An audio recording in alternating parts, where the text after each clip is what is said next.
नमस्कार दोस्तों, कैसे हैं आप सब। आई होप आप सब बहुत अच्छे होंगे। तो दोस्तों, चाहे ज़माना कितना भी आगे निकल गया हो, लेकिन घर में टांगी जाने वाली घड़ी आज भी दीवारों की शोभा बढ़ा रही है। दोस्तों, घड़ी को अक्सर अच्छे समय से जोड़कर देखा जाता है। कहते हैं कि अगर घर में घड़ी निरंतर चलती रहे तो हमारा जीवन भी इसी तरह निरंतर आगे बढ़ता रहता है। तो वास्तु के अनुसार घर में मौजूद हर चीज़ में सकारात्मक और नकारात्मक दोनों ऊर्जाओं का वास होता है। अगर हम इन्हें सही स्थान व सही दिशा में नहीं रखते हैं तो ये नकारात्मक ऊर्जा फैलाती हैं। वहीं अगर इन्हें आप सही स्थान और सही दिशा में रखते हैं तो ये सकारात्मक ऊर्जा से घर को भर देती हैं, जो परिवार के सभी सदस्यों के लिए बहुत अच्छा होता है। दोस्तों, हम सभी के घर में घड़ी का प्रयोग तो किया ही जाता है। घड़ी जो बीते समय और आने वाले समय दोनों के बारे में हमें सूचित करती है। अगर हमारे जीवन में सबसे ज़्यादा किसी का प्रभाव पड़ता है तो वो है समय। हर किसी का समय एक जैसा नहीं होता है। अच्छे और बुरे समय सभी के जीवन में आते रहते हैं। इस समय चक्र का चलना जीवन भर चलता रहता है। समय किसी के लिए कभी नहीं रुकता है, लेकिन अपने आप को अच्छा और बेहतर बनाने के लिए हम कुछ उपाय ज़रूर कर सकते हैं।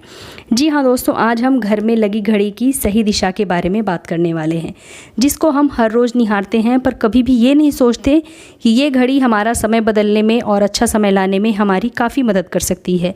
दोस्तों, हम कई बार जीवन में छोटी छोटी गलतियों को नज़रअंदाज कर देते हैं, लेकिन वही चीज़ें हमारे भाग्य पर अच्छा व बुरा प्रभाव डालती हैं। आज हम आपको बताने वाले हैं कि सही दिशा में लगी घड़ी आपके जीवन में सही दिशा दिखाने में आपकी मदद कर सकती है। इसके अलावा घर में कैलेंडर को किस दिशा में लगाना चाहिए और किस दिशा में नहीं लगाना चाहिए, ये हम आज आप लोगों को बताने वाले हैं। लेकिन उससे पहले मेरी आप लोगों से रिक्वेस्ट है कि अगर आप लोगों को मेरा आज का ये वीडियो पसंद आए तो इसे लाइक कीजिए, अपने फ्रेंड्स एंड फैमिली के साथ ज़्यादा से ज़्यादा शेयर कीजिए। और अगर आप मेरे चैनल पर पहली बार आए हैं तो मेरे चैनल को सब्सक्राइब करके बेल आइकन ज़रूर प्रेस कर लीजिएगा, जिससे कि आपको मेरे नए वीडियो की नोटिफिकेशन सबसे पहले प्राप्त हो।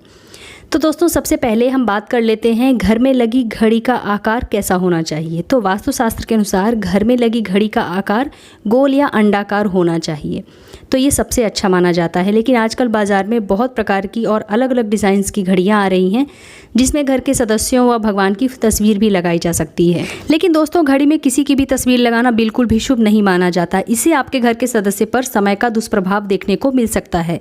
और भगवान की तस्वीर घड़ी में भूल कर भी आपको नहीं लगानी चाहिए, क्योंकि भगवान की तस्वीर को रोज़ धूप दीप व पूजा पाठ की ज़रूरत होती है, और घड़ी की तो रोज़ साफ सफाई भी नहीं होती है। कई महीनों तक घड़ी में धूल पड़ी रहती है, इससे भगवान का अपमान होता है और घड़ी में भगवान की तस्वीर लगाना शुभ नहीं माना जाता। हो सके तो अपने घर में लगाने के लिए घड़ी का आकार आप गोल या अंडाकार ही पसंद करें। घड़ी का गोल या अंडाकार आकार पृथ्वी के आकार को दर्शाता है, और चौकोर घड़ी में चारों तरफ नुकीले कोर होते हैं। तो वास्तु के अनुसार नुकीली चीज़ें नकारात्मक ऊर्जा का संचार करती हैं, इसीलिए आपको अपने घर में लगाने के लिए चौकोर घड़ी का चुनाव भी नहीं करना चाहिए। दूसरी बात यह है कि घड़ी को साफ, स्वच्छ और नया रखें। दोस्तों, जैसा कि हम सभी चाहते हैं कि हमारे जीवन में सब कुछ अच्छा और बेहतर होता रहे, तो उसके लिए हम अपने आप को सजाए संवारे रखते हैं और नए कपड़े और नए आभूषण पहनते हैं। उसी प्रकार अपने घर की घड़ी को साफ, स्वच्छ और नए जैसा रखना चाहिए, यानी कि आपकी घड़ी कहीं से भी टूटी फूटी नहीं होनी चाहिए। समय समय पर घड़ी पर चढ़ी धूल और जालों को साफ करते रहना चाहिए। इससे आपका भाग भी धुंधला नहीं पड़ेगा।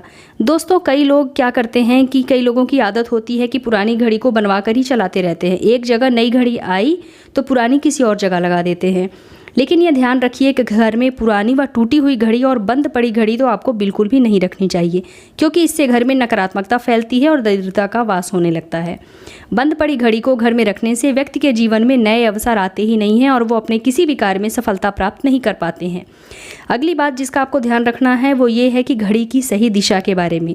घड़ी को कभी भी दक्षिण दिशा यानी कि साउथ डायरेक्शन में भूल कर भी आपको नहीं लगाना चाहिए। वास्तु के मुताबिक दक्षिण दिशा में घड़ी का लगाना अशुभ माना जाता है। इस दिशा में घड़ी लगाने से घर के सदस्यों पर नकारात्मक प्रभाव पड़ता है और उनका कोई भी काम समय पर नहीं होता है। वास्तु के अनुसार दीवार पर घड़ी लगाने की सबसे सही दिशा होती है पूर्व, पश्चिम और उत्तर दिशा। इस दिशा में लगी घड़ी बहुत शुभ फलदायी होती है। माना जाता है कि धन के देवता कुबेर और उत्तर दिशा में शासन करते हैं, वहीं देवताओं के राजा इंद्र पूर्व दिशा में शासन करते हैं। ऐसे में इन दिशाओं में घड़ी लगाना हमेशा फलदायी होता है। लेकिन ध्यान रखें कि घड़ी को कभी भी मुख्य द्वार, कमरे के दरवाजे या आने जाने के लिए उपयोग किए जाने वाले दरवाजे के ऊपर कभी भी आपको नहीं लगाना चाहिए। इससे समय का प्रभाव आपके आने जाने की गतियों और दिनचर्या पर पड़ सकता है। दोस्तों, घड़ी के साथ साथ कैलेंडर का भी ध्यान आपको रखना चाहिए। जहां घड़ी समय का प्रतीक है, वहीं कैलेंडर उनसे जुड़ी तारीखों के बारे में हमें बताता है।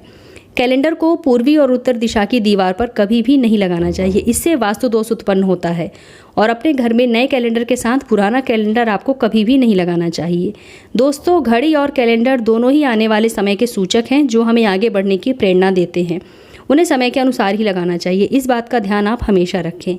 घड़ी का समय हमेशा सही होना चाहिए। घड़ी का समय कभी भी आपको आगे पीछे नहीं करना चाहिए। समय हमेशा सही रखें, इससे आपको समय का कालचक्र और दुष्परिणाम प्राप्त नहीं होता है। दोस्तों, खराब पड़ी व बंद पड़ी घड़ी, पुराना कैलेंडर अगर आपके घर में टंगा है तो इसे तुरंत अपने घर से बाहर कर दीजिए। दोस्तों, ये एक छोटा सा उपाय मैं आपको बताना चाहूँगी कि रुकी हुई और बंद पड़ी घड़ी और पुराना कैलेंडर आपके भाग्य को भी रुकावटों से भर देता है। इसलिए समय के साथ आगे बढ़ने के लिए घड़ी और पुराने कैलेंडर को बदलते रहिए और कैलेंडर को कभी भी अपने सोने वाले कमरे में ना लगाएं और ना ही घर के मुख्य द्वार पर टंगाएं। ये शुभ नहीं माना जाता है। पुरानी घड़ी को किसी को दान में देना बहुत शुभ माना जाता है, इससे आपके जीवन में बुरा समय निकल जाता है। इसलिए अगर आपके घर में कोई पुरानी घड़ी है तो आप किसी ज़रूरतमंद को दान अवश्य दें। दोस्तों, ये थे घड़ी और कैलेंडर से जुड़े कुछ वास्तु टिप्स। उम्मीद करती हूँ कि आप लोगों को ज़रूर पसंद आए होंगे। तो मिलते हैं अपने नेक्स्ट वीडियो में, तब तक के लिए नमस्कार।